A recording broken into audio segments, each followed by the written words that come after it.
empezar. Bueno, buenas tardes, gracias por venir. Y sobre todo gracias a Giovanni por venir.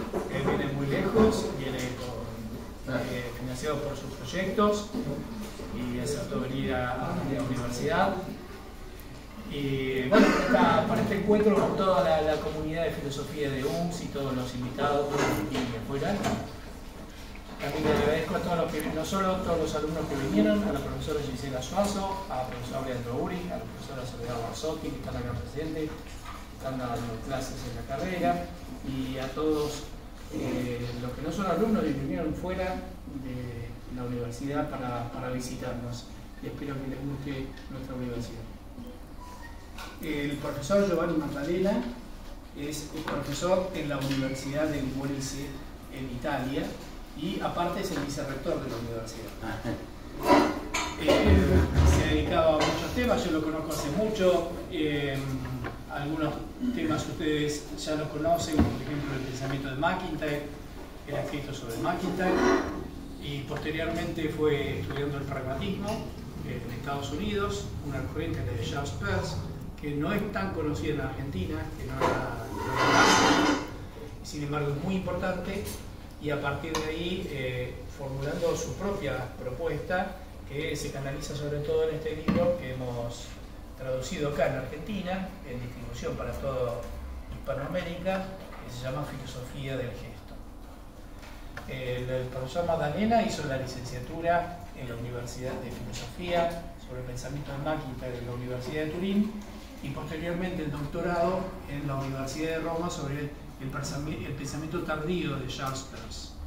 Estudió en Estados Unidos, tiene estadías de investigación en la Escuela Superior de Francia, en Estados Unidos, y ha recorrido en muchos lugares y conferencias en diversas partes del mundo. Actualmente dirige un proyecto que está vinculado con esta filosofía y está de visita en la Argentina por el Congreso de Charles Peirce que se realiza esta semana, el jueves y viernes en Buenos Aires. Bueno, Giovanni, te agradezco mucho, aparte agradecemos que hable el español muy bien. No es verdad. Que nos visite, habíamos quedado que va a ser una exposición que originariamente iba a estar acompañada de diapositivas.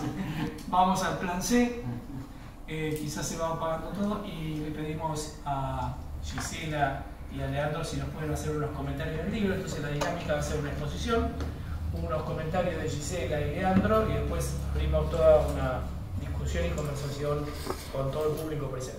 ¿Les parece? Gracias, Giovanni, adelante. Gracias. Gracias, Martín Sisto, que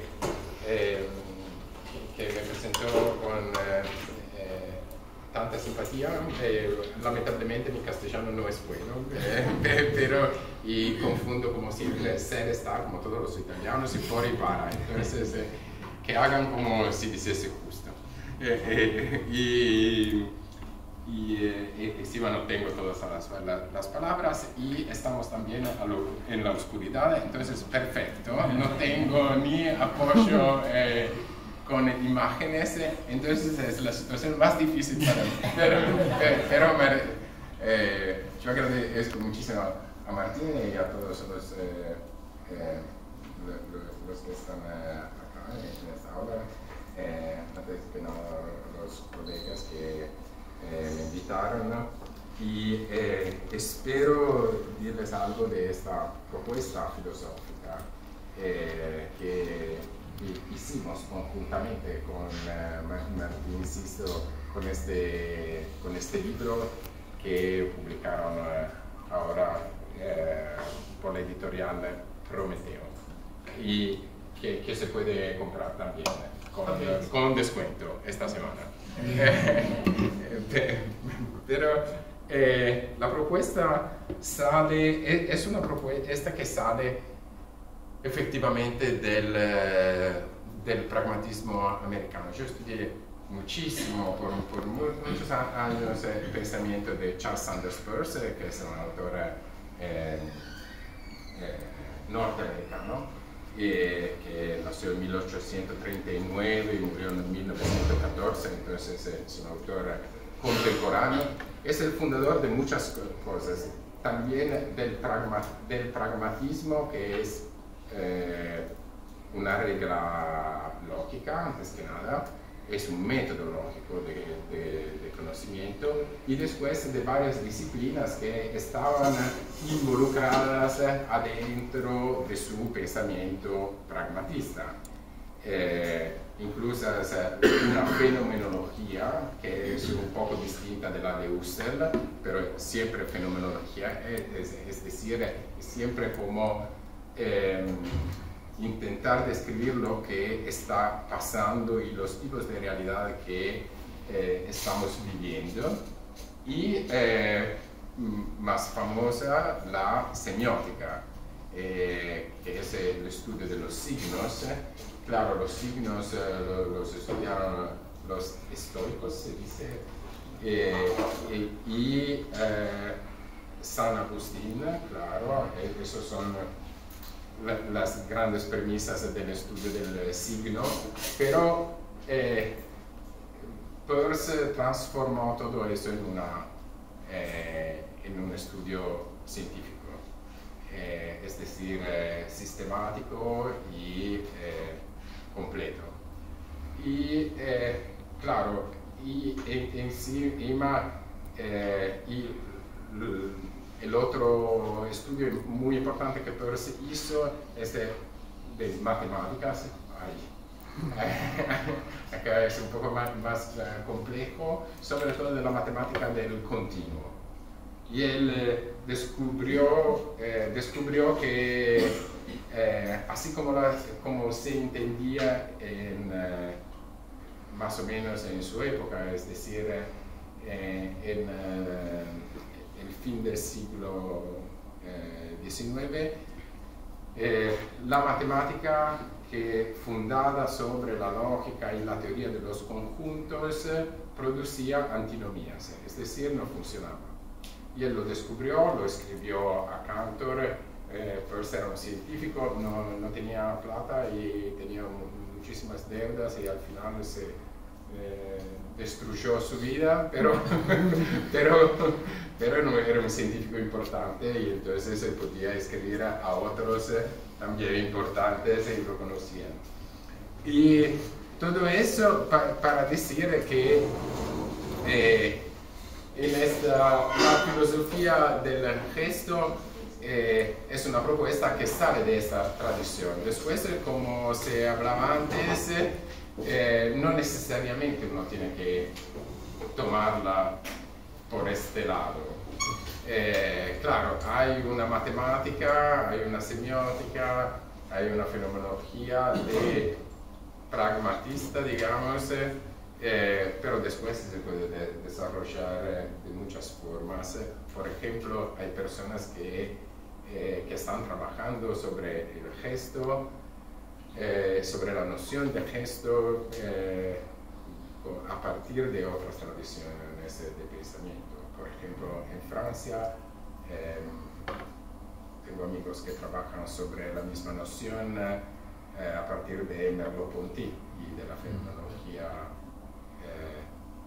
más clásica, digamos.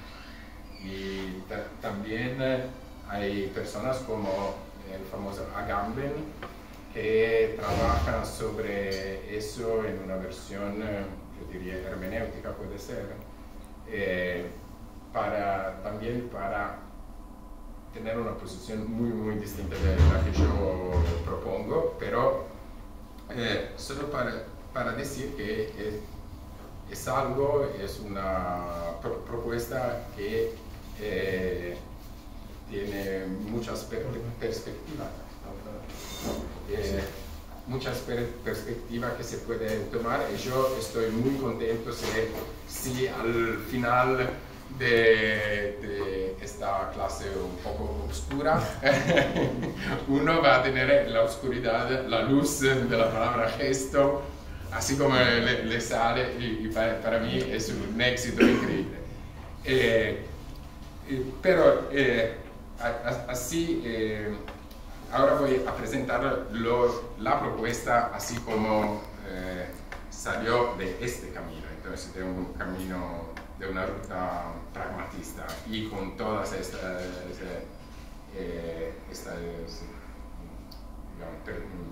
disciplinas que la fundan. Pero también puede ser que sea más fácil entrar en el tema de la perspectiva de los gestos de las manos y de los famosos gestos italianos, como se llaman, Italian gesture. También en el estudio de los gestos, se llaman los gestos italianos famosos. Esta es una perspectiva que me dio un colega y amigo que se llama Maurizio Ferraris, que es un filósofo italiano famoso para los que hacen filosofía, con su perspectiva también, pero él me dijo, porque leyó la primera versión, que era una versión en inglés, que publiqué en 2015 por la editorial McGill Queens. Si alguien está interesado en la versión dura, digamos, con la matemática, la lógica, lo que se necesita. Pero Maurizio leyó este libro, le gustó mucho en su perspectiva y me dijo, sí, pero así no se puede leer, hay que hacer algo más divulgativo, que se pueda discutir con todos sin hablar del contenido de todos.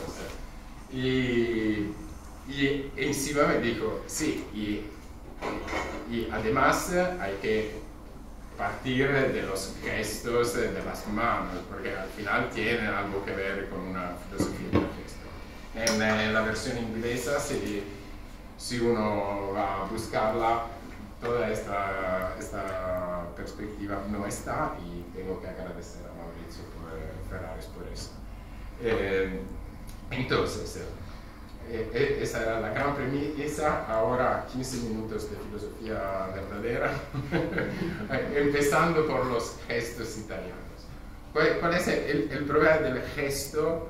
Es el problema de los gestos de las manos que hacemos todo el tiempo. Yo que estoy hablando hago muchos, pero ustedes también.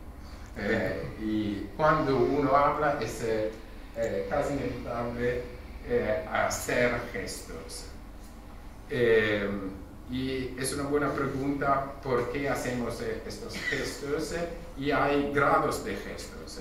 En los estudios sobre los gestos que salieron también en los últimos 30 años, entonces, como dije en el curso que estoy dando en la UCA, si uno quiere sumarse ahora en la empresa del gesto, estamos al comienzo.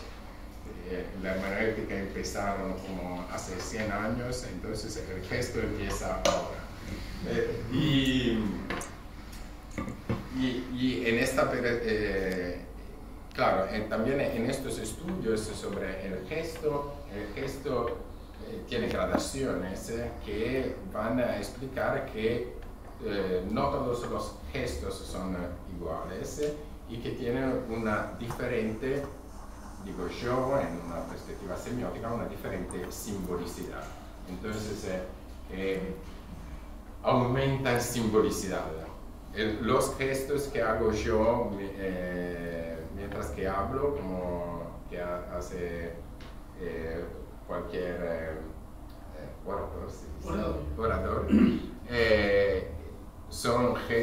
los hacen todos eso, no solo los italianos. Y este se llama gesticulación. Después hay como un incremento de simbolización, hay gestos como language que son como palabras, allá, por ejemplo. Hay gestos que son como pequeñas interpretaciones, como estoy mal,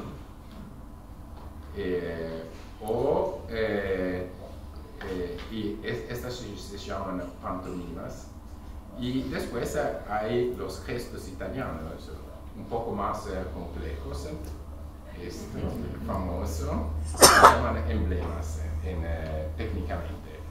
El gesto, a mí me gusta siempre la anécdota de Wittgenstein cuando vuelve a Oxford después de su no sé cómo llamarlo, de su crisis, vuelve a Oxford y encuentra ya era muy famoso por el Tractatus, y volviendo en el tren se encuentra con un matemático italiano que estaba ahí, porque en Italia estaba el fascismo, que se llama Sraffa.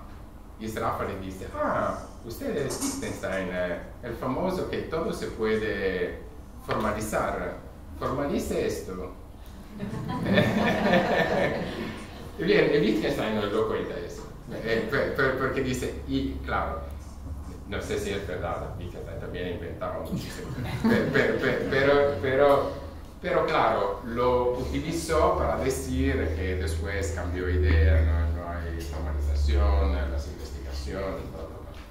todo lo que pasa después, pero el gesto era un gesto italiano, con mucha simbolicidad. Entonces para todos los italianos, y puede ser también para los argentinos que comparten muchísima italianidad, eso es muy significativo, y se sabe lo que quiere decir, pero si uno tiene que traducirlo exactamente, ¿cómo lo traducen? Ni idea, no sé. Los yanquis, también italianizados, lo traducen forget about it. No importa. Pero también un poco más malo. Bien, solo para decir que los emblemas tienen mucha simbolicidad, no es totalmente determinada, entonces sabemos, Wittgenstein diría, la familia de significado de la cual estamos hablando, pero no es totalmente determinada. Después, con mucha más simbolización, hay las lenguas de señas. Lo aprendí el otro día, no se dice así en italiano, muy difícil, señas. Para personas sordas, y claro, y son idiomas, son también idiomas nacionales, entonces tienen una simbolicidad muy alta como cualquier idioma nacional. Esta es la gradación que hacen los estudiosos. El más famoso de ellos se llama Kendon, y esto se llama el continuo kendoniano. Después yo agrego algo, porque es verdad, si uno piensa el gesto de una forma un poco más amplia, es decir, como algo que se hace y al mismo tiempo que tiene símbolos en sí, también otras categorías pertenecen a la idea de gesto. Por ejemplo, ¿cómo es? Speech acts. Actos de habla. Actos de habla. Actos de hablas que Austin estudió. Si uno, claro, él lo estudió como adentro de una filosofía del lenguaje muy estrecha y, digamos, muy conectada y limitada al lenguaje. Pero si uno lo piensa de verdad, estas son palabras que hacen pasar algo. Y entonces son gestos. También, y esto no lo vamos a ver en la presentación, pero después si quieren lo hablamos, también en una filosofía del gesto, al final uno va a pensar, para mí justamente, que el lenguaje mismo es un gesto. Y cuando uno habla, como estoy intentando hacer yo, otro idioma, cada uno lo sabe, que una gran parte del cansancio llega, y también del cansancio intelectual, llega de la transformación que uno tiene que hacer de su aparato fonético. Y entonces a veces Ahora con entre castellano y italiano vamos bien. Pero, por ejemplo, cuando uno habla en inglés y es italiano y también si es argentino, tiene que cambiar muchísimo la postura de su lengua, boca, dientes, todo. Es muy... entonces, si uno lo piensa de esta forma, también el lenguaje es un poco un gesto y se ve en los actos de habla. Los actos de habla creo que no sé si lo vimos. Si puede dar los actos de habla, por ejemplo, prometo que cuando uno lo hace, cuando uno se casa, dice, no sé cómo es la fórmula en castellano, pero en italiano ahora es acepto vos, tal y tal. Y entonces son solo palabras, pero hacen pasar algo muy significativo, como saben. Y entonces te cambian la vida, las palabras, claro. Y también te prometo que, juro que, todo eso es un acto de habla. Por ejemplo, un juramento como presidente de algo, cuando uno jura sobre la Constitución, desde ese momento adquiere responsabilidades. En el bien y en el mal, claro, como sabemos de todos los presidentes de todo el mundo. Pero entonces, esto es otro tipo de gesto. Y ahí yo agregué a este continuo otro gesto más, que es lo que yo llamo un gesto completo e incompleto, pero cuya función es de hacernos conocer algo nuevo. Y entonces es un gesto que, un gesto visto en esta perspectiva, es una acción con un inicio y un fin, que nos lleva un significado. Claro, por eso hablaba antes con algunos de ustedes que están participando también en el curso en la UCA y claro, para decir esto hay una larga fundación matemática y lógica. Es decir, que tenemos que ver que hay acciones que se mueven adentro de la realidad de una forma continua, y cuando uno dice continua tiene que implicar una continuidad real, y esta continuidad real se puede estudiar con las herramientas de la matemática contemporánea que intentó, también Peirce intentó, pero la matemática contemporánea logra decir algo que Peirce intentó decir, que es una fórmula del continuo que funcione, que no sea solo una hipótesis. Ahora, en la teoría topológica de las categorías, uno logra hacerlo. Y también, para decir esto de los gestos, hay también muchas perspectivas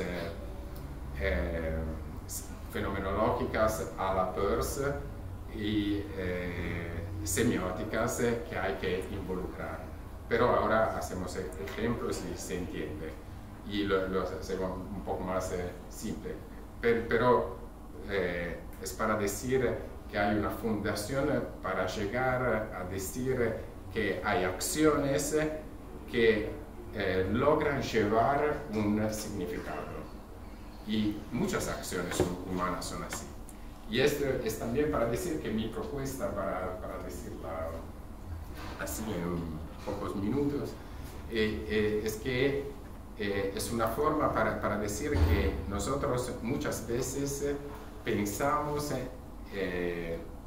haciendo algo, Entonces, mientras que hacemos, no es verdad que haya una distinción entre la teoría y la práctica, porque muchas veces lo que estamos haciendo es un gesto. Puede ser que no sea completo, pero muchas veces estamos razonando en el mientras que estamos haciendo.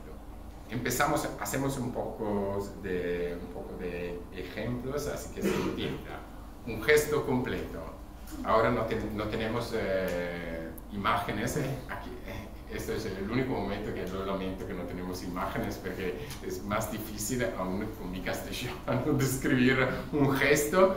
Pero, por ejemplo, una de las imágenes que yo utilizo siempre, porque es una ceremonia, es un rito. Los rituales públicos y privados son gestos en este sentido. Por ejemplo, una ceremonia de juramento. Utilizo siempre la idea del juramento del presidente de los Estados Unidos porque es una ceremonia, como hacen ellos, muy enfática, pero que se ve que cualquier presidente, que sea Trump o sea Obama, con ideas muy distintas, tienen que hacer el mismo gesto. Y el gesto es obligatorio, se dice. Tiene partes obligatorias, que son las que llamamos fenomenológicas y semióticas. Es decir, el presidente electo, como dicen ellos, tienen que caminar hacia el presidente de la Corte Suprema y tiene que poner la izquierda, me parece, la mano izquierda sobre la Biblia y la Constitución, la derecha levada así, y tiene que decir una cierta fórmula. Son todos elementos fenomenológicos y semióticos. Ahora no vamos a hacer toda la distinción, pero las palabras son símbolos, las posiciones son indicales y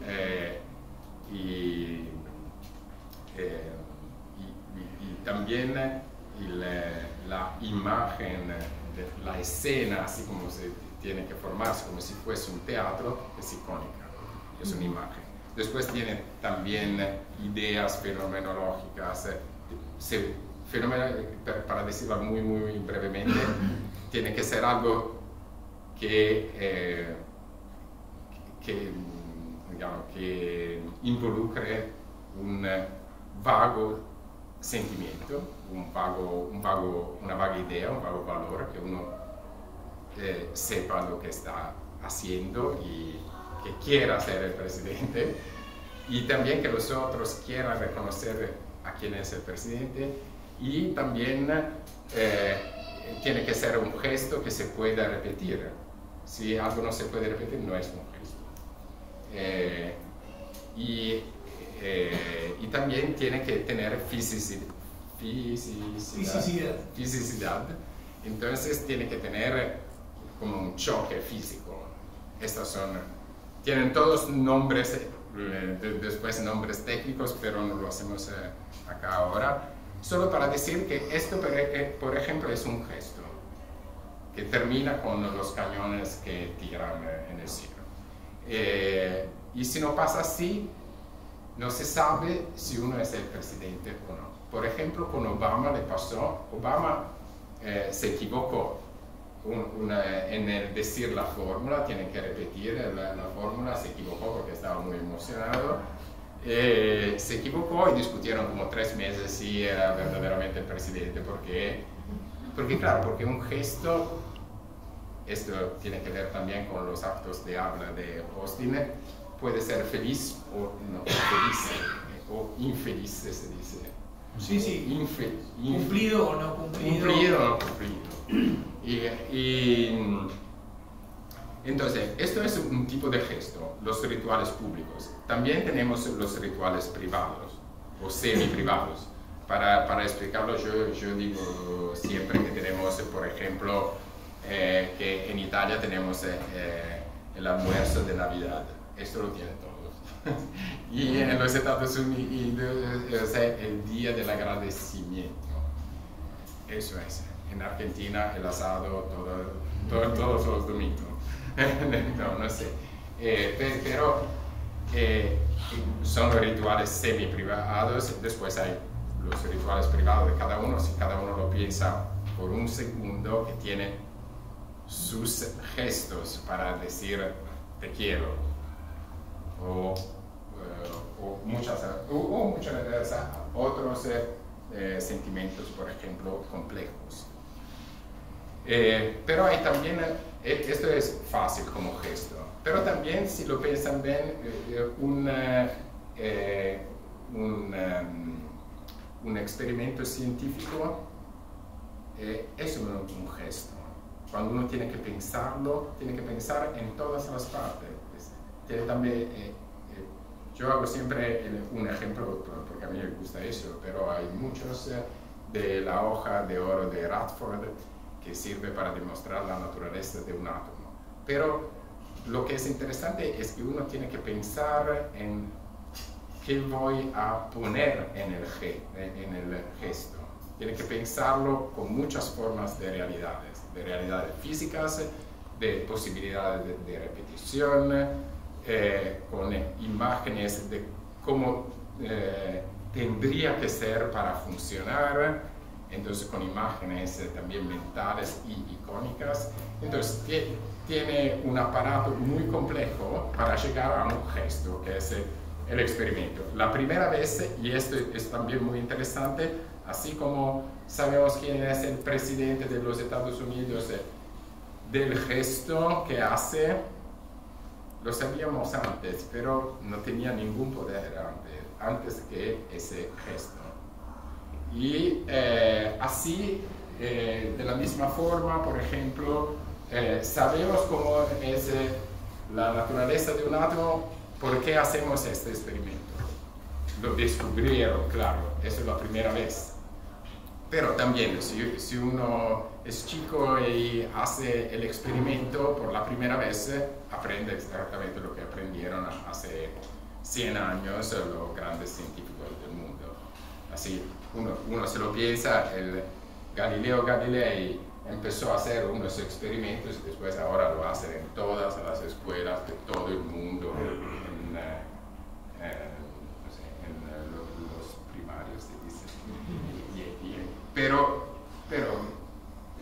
en todo caso uno entiende algo nuevo en el mientras que está haciendo. Esto entender no es casual, es que todos estos signos funcionan así como funcionan en lógica, y funcionan y nos hacen entender algo nuevo. En filosofía, entender algo nuevo, como saben todos los que leyeron a Kant, se llama síntesis. Después pero hay que pensar la síntesis de una forma distinta. Es una síntesis que acontece en el mientras que estamos haciendo algo. Otros tipos de gesto, así que explico también y ya voy a terminar. Por ejemplo, un gesto es también, claro, por excelencia, una performance artística. Por ejemplo, y para explicarlo así que se entiende también que hay diferentes grados de gestos, porque pueden llevar más o menos significado según la densidad, yo diría, la intensidad también con la que pensamos el gesto y actuamos el gesto, porque el gesto se actúa, ¿no? Se actúa en sí, digamos, y después hay personas que participan en el gesto. También quien lo pensó, cuando hace un gesto, aprende algo distinto de lo que había pensado en su imagen mental. Bueno, otro tipo de gesto, también le cuento algo así que se entienda que hay diferentes tipos de gesto. Por ejemplo, una vez estuve explicando esta teoría hace unos años en Francia, en la Sorbonne, con todos performers famosos, performers de arte performativa. Y está ahí la famosa Orlan, muy famosa en los años 80, yo soy viejo, pero no, bueno, pero era muy famosa porque ella se hacía, no sé cómo se dice que hacer. Bueno, era el objeto de operaciones cirujanas. Cirugías. Sí. Quirúrgicas. Y mientras que la operaban, ella leía como textos de filosofía feminista para decir con un gesto el cuerpo era suyo. Eso era el tema de esos años. Y por ejemplo, ella y otros también dijeron, y bueno, es verdad, cuando performa una obra de arte, cuando ejecuta, sí, también en italiano no tenemos el verbo performar, y lo estamos agregando porque no existe, entonces se dice solo en inglés, pero cuando uno ejecuta un gesto artístico, es verdad que tiene que pensar en todos los elementos y después es algo que pasa, que acontece y entonces que se puede repetir, no es un gesto único. Y entonces, sí, es verdad que es un gesto. Después hay gestos, yo digo, más completos o incompletos. Completos son los que tienen todos esos tipos de realidad, como el juramento que dije o el experimento que dije, y que tienen todos los tipos de signos que dije. Pero ellos me dijeron, nosotros estamos interesados esta teoría, me dijeron, funciona muy bien para el arte clásico. Nosotros estamos interesados en los gestos incompletos, que son también gestos en los que falta un elemento. Por ejemplo, hay arte conceptual. Falta todo el elemento icónico, imaginativo, pero es arte. Sí, es arte. Y es arte que rescata un significado por la falta de algo. Claro, es una síntesis como la Virgen Sistina, se dice, de Rafael. Bueno, sí, no, se puede discutir, pero ellos lo saben perfectamente, el tipo de arte que están haciendo, que necesita un gesto incompleto en este sentido.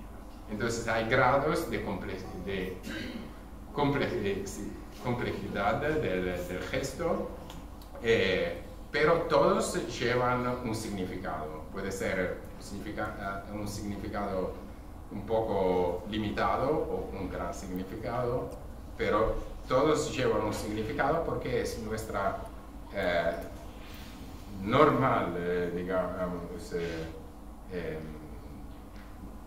manera para llevar un significado, haciendo, y que es complementar con la otra, que es la analítica, la que hacemos conceptualmente. Ahora estamos haciendo paradojalmente un análisis de la síntesis, claro, porque no estamos haciendo un gesto, una clase es un gesto un poco incompleto porque ahora aún más sin imágenes, es todo palabra, entonces en semiótica son todos símbolos, entonces estamos haciendo un gesto muy incompleto y por esto no es difícil que no se entienda nada, pero